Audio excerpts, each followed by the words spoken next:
నమస్కారం. నా పేరు షామీర్ జానకిదేవి. నేను చదవబోయే కవిత శీర్షిక విచక్షణ.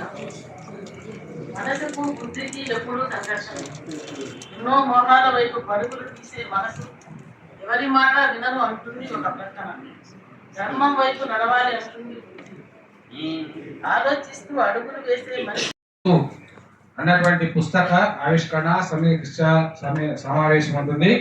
అదేవిధంగా జాతీయ ప్రతిభా లెజెండరీ అవార్డుల మహోత్సవము కవి సమ్మేళనం ఇంతవరకు చూశారు. మరి ఈ కార్యక్రమాన్ని చాలా అపూర్వమైనదిగా నేను భావిస్తున్నాను. ఎందుకంటే చాలా ప్రముఖమైనటువంటి వ్యక్తులు వేదిక మీద ఉన్నారు, ప్రముఖమైన వ్యక్తులు వేదిక కింద కూడా ఉన్నారు. మరి గంగి గోవు పాలు గరిటెలైన చాలు కడువాడైననేమి కరము పాలు అన్నట్టుగా ఇక్కడ సెలెక్షన్ చేసినటువంటి వ్యక్తులు కానీ అవార్డులు ఇస్తున్నటువంటి మా రెండు సంస్థల ద్వారా ఇస్తున్నటువంటి వ్యక్తులు వివిధ రంగాలలో విశిష్ట సేవలు అందించినటువంటి మహానుభావులు. మరి వారందరూ వివిధ ప్రాంతాల నుంచి వచ్చారు. వారికి నేను స్వాగత సుమాంజలను అర్పిస్తూ మరి కార్యక్రమం ప్రారంభంలో ముఖ్యంగా భారతీయ సాహిత్య అనువాద ఫౌండేషన్ ఏం చేసిందన్నటువంటి విషయాన్ని మా డైరెక్టర్ గారు శిల్పిక గారు ఒక 2 నిమిషాలు తెలియజేయవలసిందిగా నివేదిక అందించాల్సింది.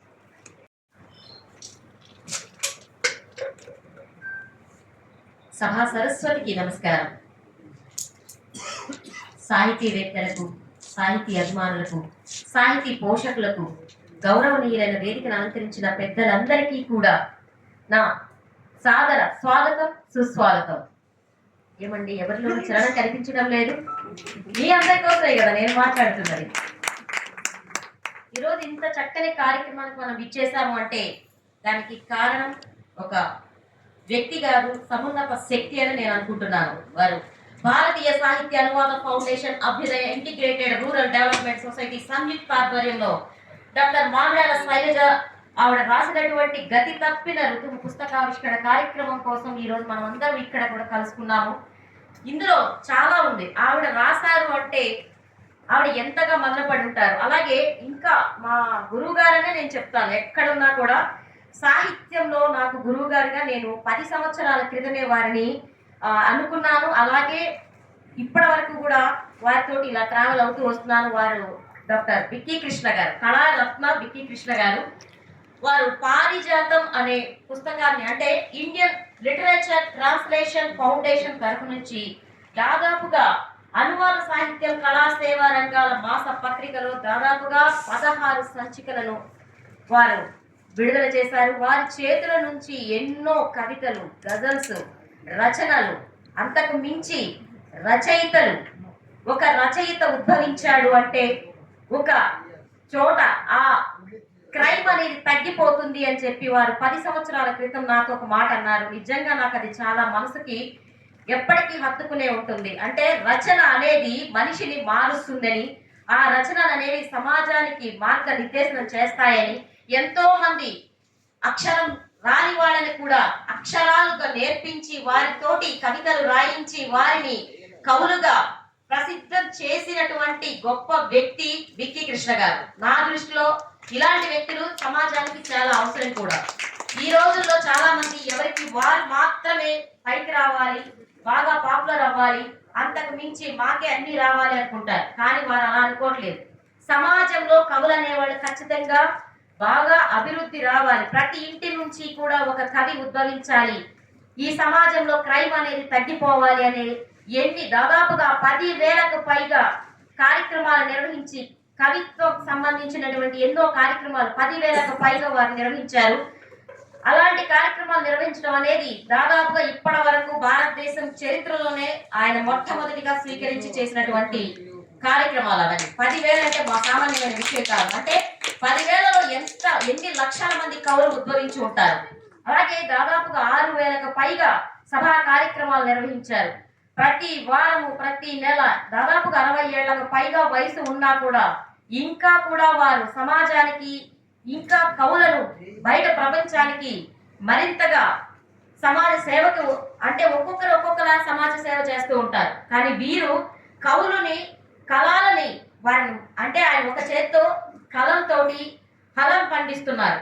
అలా ఆయన ఏ విధంగా అయితే ఉంటారో అందరి చేత కూడా ఆ కళలను హలాలుగా మార్చి కవులందరినీ కూడా తయారు చేస్తున్నటువంటి ఒక శ్రామికుడు. నా దృష్టిలో ఆయన చాలా గొప్ప వ్యక్తి. ఈ రోజు నిజంగా నేను అనుకోలేదు. మా గురుగారు ఫోన్ చేసి నువ్వు రావాలి అని చెప్పేంత వరకు కూడా నాకు అది పేరు ఉంది, సన్మానం ఉంది అనేది కూడా నాకు తెలియదు. కానీ నిన్న ఫోన్ చేసి చెప్తే నేను షాక్ అయ్యాను. ఏంటి గురుగారు మీరు చెప్తున్నారంటే, శిష్యులు మర్చిపోవచ్చేమో గురువు మర్చిపోరు అని చెప్పి ఒక్క మాట అన్నారు. నిజంగా ఎంత గొప్ప ఆలోచన. అసలు నాకు ఆయన కవిత్వం సంబంధించే కాదు, ఏ విషయంలో కూడా నేను ఏది మర్చిపోను. అలాంటిది ఈ రోజు ఇలా ఒక్కొక్కరిని గుర్తు పెట్టుకుని ప్రతి ఒక్కరిని కూడా సభావేదికి తీసుకురావడం అనేది అంత చాలా చిన్న విషయం కాదు. దాదాపుగా నాకు 2 అమ్మలు ఈ వేదిక మీద, దాదాపు అక్కడ శంకరం వేదిక స్థాపించినటువంటి ధనలక్ష్మి అమ్మగారిని, అట్లాగే గిడుగు రామూర్తి ఫౌండేషన్ సభ్యురాలైన కాంతికృష్ణ అమ్మగారు నిజంగా నాకు 10 సంవత్సరాలుగా హైదరాబాద్ లో 2 అమ్మల్ని ఇచ్చారు ఆయన. అంత గొప్ప విషయం. ఎందుకంటే ఇచ్చినది ఎప్పుడూ కూడా గుర్తు పెట్టుకోవాలి. తీసుకున్నది మనం మర్చిపోవచ్చేమో, ఇచ్చింది మాత్రం మనం గుర్తు పెట్టుకోవాలి. నా దృష్టిలో ఇక్కడ వేదికను అలంకరించినటువంటి జడ్జి గారు 10 సంవత్సరాలకు పైగా వారు ఎన్ని సేవా కార్యక్రమాలకు వస్తుంటారో, ఎన్ని సాహిత్య సభలకు వస్తుంటారో అవిశ్రాంతంగా వారు చేస్తూనే ఉన్నారు. జడ్జిగా వారు రిటైర్ అయ్యారంటున్నారు, కానీ ఇంకా జడ్జిగానే వారు ఉన్నారని నాకు అనిపిస్తూ ఉంది.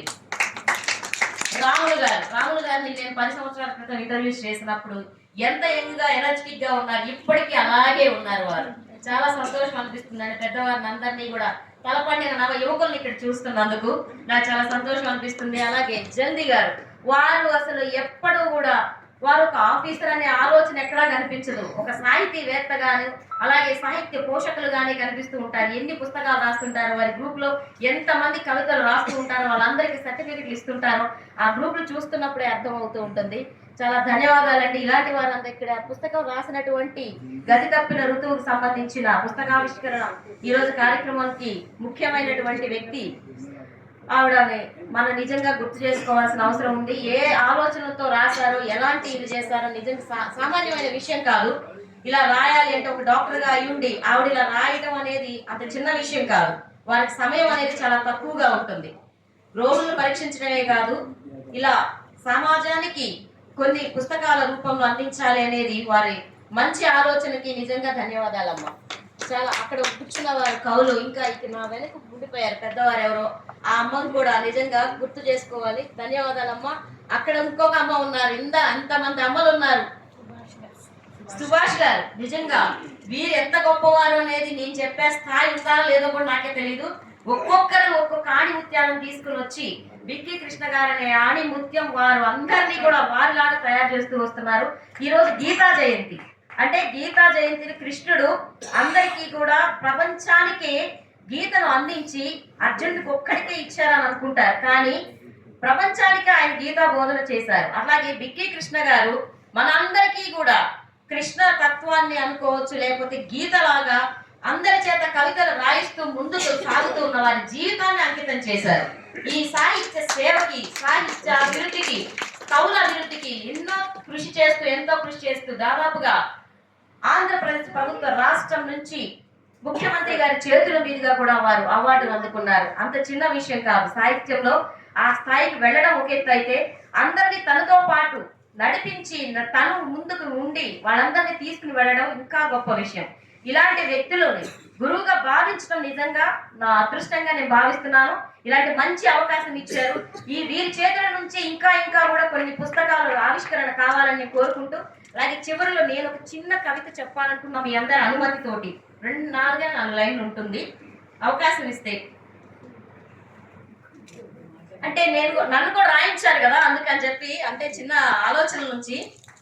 చందమామతో చెలిమి చల్లగాలిలో చిలిపి, చిరాకులే మరచి చెకోరిలా విహరించి, చిరునవ్వులు చిందించి చెక్కిళ్ళు ఎరుపెక్కించి, చారిడి కన్నులు మెరిసి చంచల మదిని మదించి, చతుర్విధముల శోధించి చైతన్యమై సాధించి చరిత్రలో నిలిచి. ఇది ఇంత చిన్న కవితని మీ అందరికీ సమక్షంలో సరిగా అవకాశం ఇచ్చినందుకు ధన్యవాదాలు. శిష్యులు చాలా తక్కువ, అతిగా కాలంలోనే అమ్మాయి. ఎందుకంటే నేను మీడియా రంగం ఒక వ్యక్తిని కాబట్టి టీవీలో నేను డైరెక్టర్గా ఉన్నప్పుడు ఆ అమ్మాయి చూసి అప్పుడు చాలా మంచి యాక్టివ్. అప్పటి నుంచి ఇప్పటి వరకు చాలా ఛానల్స్లో పనిచేసింది, చాలా సోషల్ సర్వీస్ మోటో ఉన్నటువంటి అమ్మాయి. అందుకే మా యొక్క సంస్థకు డైరెక్టర్గా కూడా పెట్టాము. చాలా చక్కగా ఎందుకంటే యాంకర్ అనిపించుకున్నావు. సంక్షిప్త సుందర సందేశం ఇచ్చిన శిల్పికకు నేను మీ కరతల గృహం మధ్య అభినందన తెలియజేస్తూ ఇప్పుడు ఈ కార్యక్రమం చాలా అందంగా, అద్వితీయంగా, అద్భుతంగా నిర్వహించబోతున్నాము. మొట్టమొదట మాండాల శైలజ గారు, ఆమె గురించి 2 మాటలు చెప్పాలి. మాండాల శైలజ మామిడికాయ ఎంత తీయగా ఉంటుందో ఇది ముందు ఎవరో అన్నారు, అలాగా ఒక మామిడి పండు తీయదనము ఆమె హృదయంలో ఉన్నటువంటి కవిత్వం, అద్భుతమైనటువంటి కవిత్వం రాస్తున్నటువంటి కవయిత్రి. అంతరిక్షణము అనే ఒక కవితా సంపుటి అంతర్లీనం. తర్వాత ఇప్పుడు భారతదేశంలో కాదు కదా, ప్రపంచంలో కొత్త కాన్సెప్ట్తో, ఆ కాన్సెప్ట్ ఏమనేది మిగిలినటువంటి వాళ్ళ సమీక్షకులు చెప్తారు. కాన్సెప్ట్తో గతి తప్పిన ఋతువు, ఆ పేర్లోనే ఎంతో అద్భుతం ఉంది. గతి తప్పిన ఋతువు అనే మహోద్భుతమైనటువంటి ఒక నవల రాసినటువంటి విదుషీయమని మాండాల శైలజ గారు. ఒక్కసారి మీరు అటువంటి ఒక కవయిత్రి, అద్భుతమైన కవయిత్రి, చాలా సింపుల్ గా ఉంటారు కానీ ఆమె అంతరంగం ఎప్పుడూ వరుగుతూ ఉంటుంది. ఆ యొక్క నవలను మేము హిందీ, ఇంగ్లీష్ భాషల్లో కూడా భారతీయ సాహిత్య అనువాద ఫౌండేషన్ ద్వారా అనువాదం చేయించాము. ఆ నవల పైన ఇవాళ వేదిక మీద ఉన్నటువంటి చాలా ప్రముఖులు ప్రసంగించడం జరుగుతుంది. ఆ నవలను మొట్టమొదట, ఇది ఒక గొప్ప నవల, ఆ నవలను మరి ఆవిష్కరించవలసిందిగా మీకందరికీ నేను గురువు అయితే, నాకు గురువు జస్టిస్ చంద్రకుమార్ గారు. చంద్రకుమార్ గారి గురించి నా గురించి చెప్పొద్దంటే కానీ వేదిక మీద, కానీ ఒక మాట అయినా నేను చెప్పుకోకపోతే అది కృతజ్ఞత లేని వ్యక్తిగా మిగిలిపోతాను.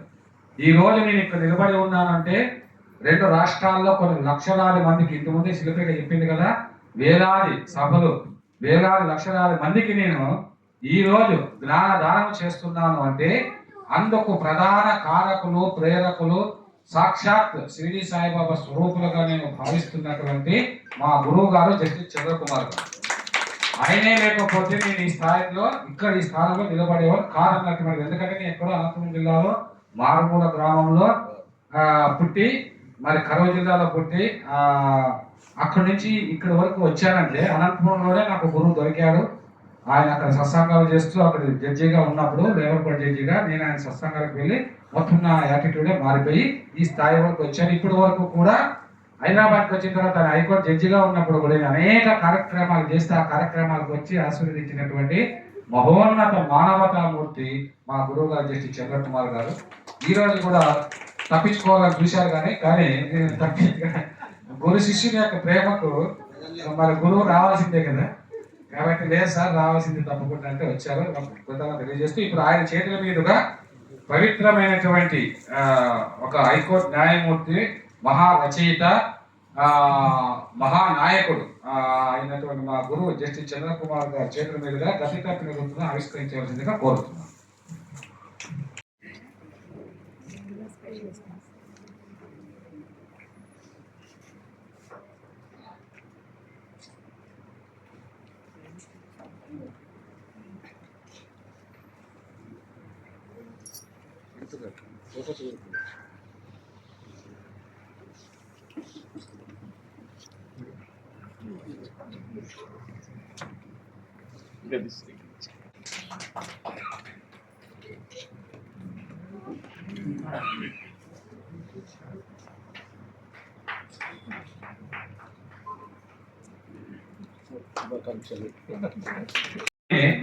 ఎన్ని పుస్తకాలు రాశారు, ఎన్ని అవార్డులు పొందారు, ఆమె జీవితం ఏమిటి, స్ఫూర్తిదాయకంగా ఉండాలని చెప్పి ఈరోజు మా యొక్క పారిజాతం స్పెషల్, పారిజాతం అన్నటువంటిది అనువాద పత్రిక, చాలా శాస్త్రోపేతంగా గత 15 నెలలుగా నేను నడుపుతున్నాను.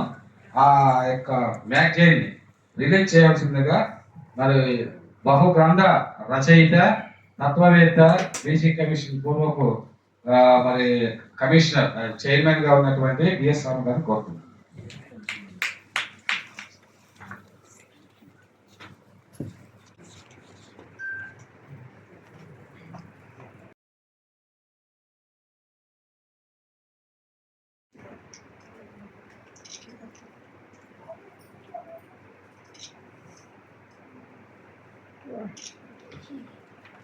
ధన్యవాదాలు సార్.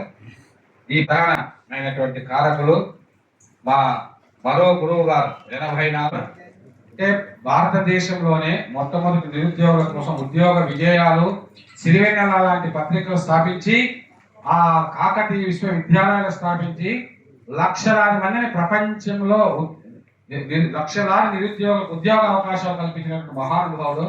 అటువంటి వ్యక్తి ఈ యొక్క పత్రికను పెట్టమని నాకు సలహా ఇస్తే ఈ పత్రికను ఎలా నడపాలో కూడా మార్గదర్శకులుగా ఉన్నారు.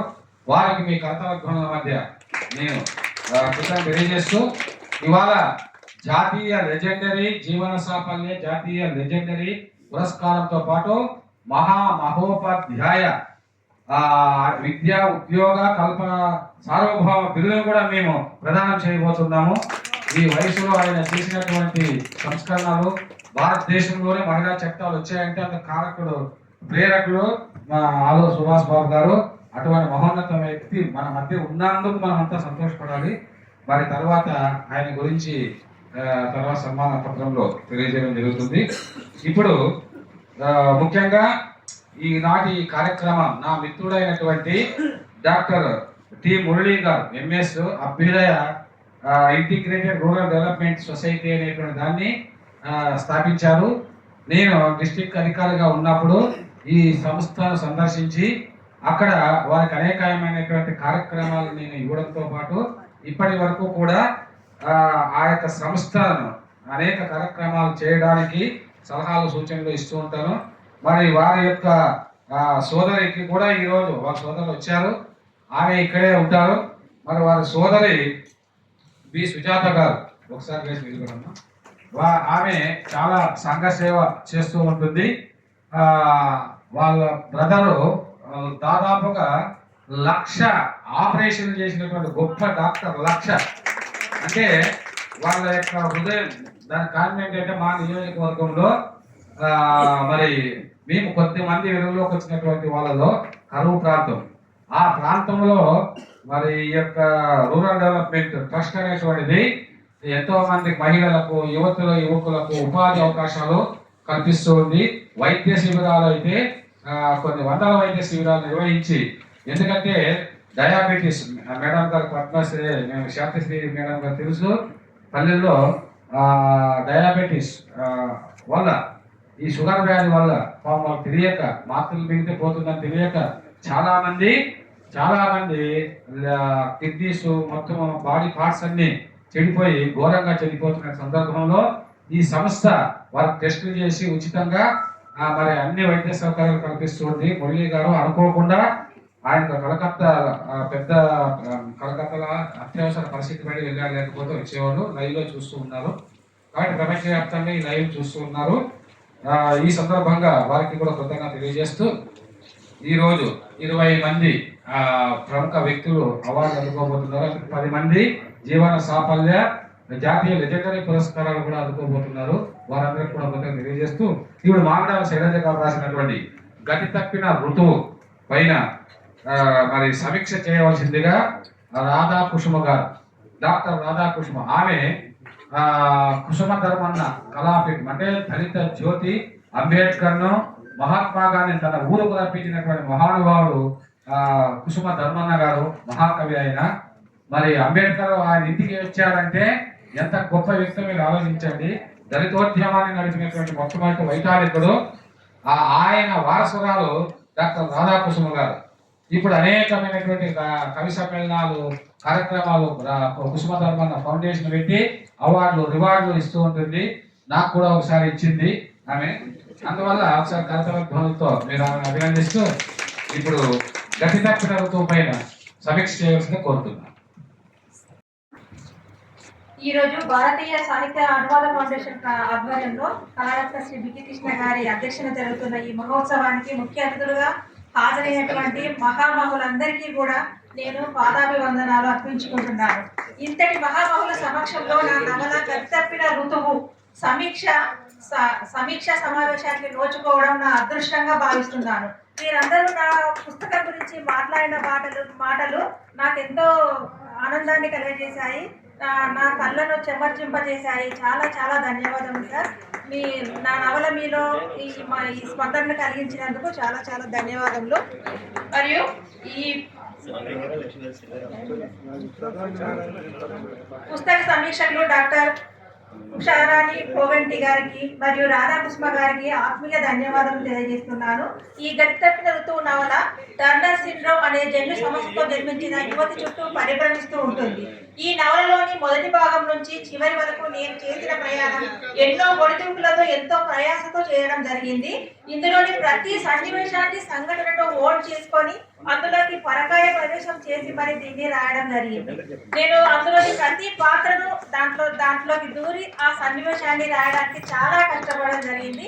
చాలా రోజులు శ్రమించాను. ఈ నవల ఈ రూపంలోకి సంతరించుకొని మీ ముందుకు రావడం కోసం చాలా శ్రమించడం జరిగింది. దానికి తగ్గట్లే మీ యొక్క సమీక్షలు, మీ యొక్క అభినందనలు నన్ను చాలా చాలా సంతోషానికి గురి చేశాయి. థ్యాంక్ యూ అండి. Thank you so much. మీ యొక్క అభిమానాన్ని, ఆప్యాయతను అందుకున్నందుకు, మీ ఆశీస్సులను పొందినందుకు ప్రతి ఒక్కరికి నా హృదయపూర్వక ధన్యవాదాలు తెలియజేస్తున్నాను. Thank you so much. అదేదో మంత్రం పెడితే వచ్చినట్టు ఉంటాయి అన్నమాట. అట్లా అలాంటి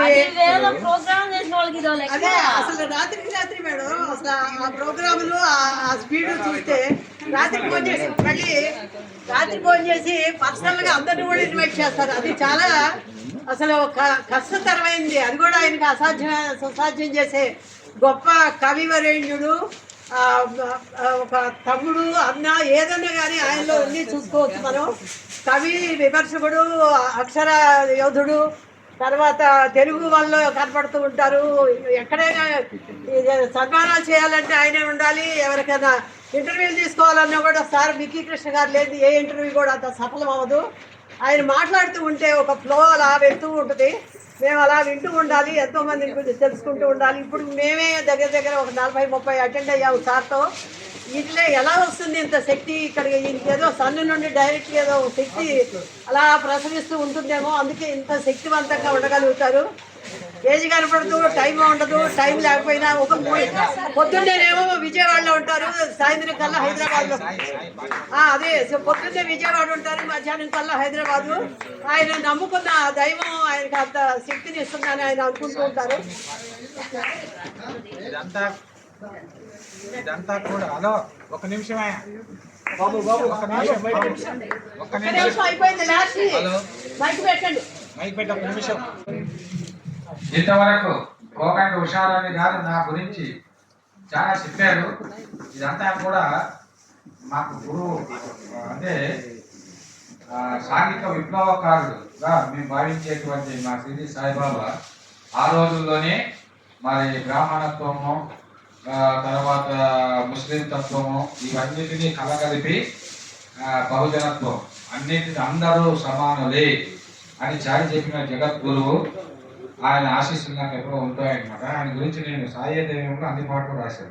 ప్రత్యక్ష దేవం, సిద్ధి సాయిబాబా, జయదాస్, బాలసుబ్రహ్మణ్యం, మధుబాలకృష్ణ అందరూ పడారు. అండగా సాయి ఉండగా భయమెందుకురా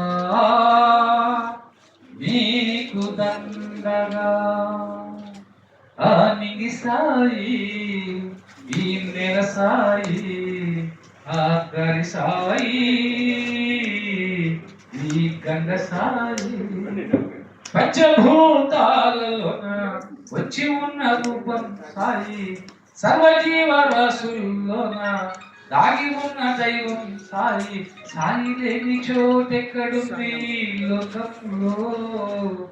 కన్నులుండి మీరు చూడకపోతే మైకంలో, మాయా మైకంలో అనిగి సాయి ఈ నెల సాయి ఆకలి సాయి ఈ గంగ సాయి ఈ సబలు సాయి ఈ కృష్ణ సాయి. ధన్యవాదాలు. శాంతశ్రీ డాక్టర్ శాంతశ్రీ వేదిక మీద రావాల్సింది కోరుతున్నాం. పోలయ్య కవిని వాళ్ళు నన్ననేని సన్మానించుకున్నట్టే కవిత్వాన్ని సన్మానించినట్టే 4000 కవితలు భావావేశంతో రాసిన కవి నాకు అత్యంత సన్నిహితుడు. నేనైతే చాలా అభిమానము. ఆయన తన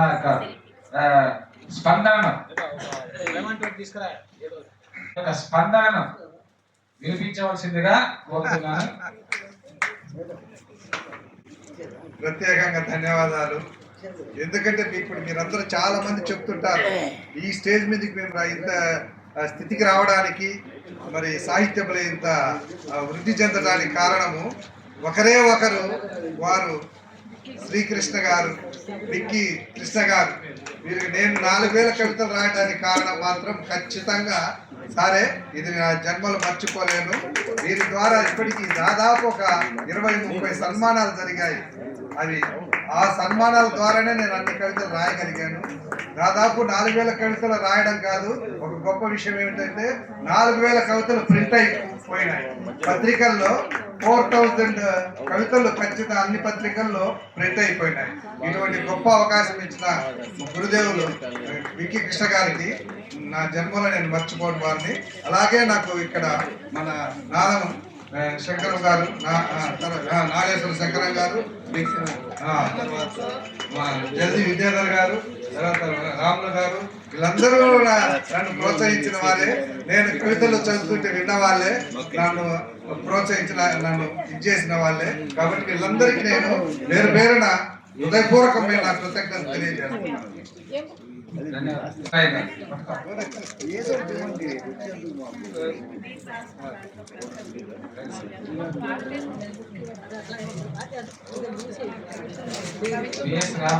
బిఎస్ రామసార్ చేతుల మీదుగా అందుకుంటున్నారు కాబట్టి అది త్వరలో కవితా సంపుటం మీదకి రాబోతున్నారు.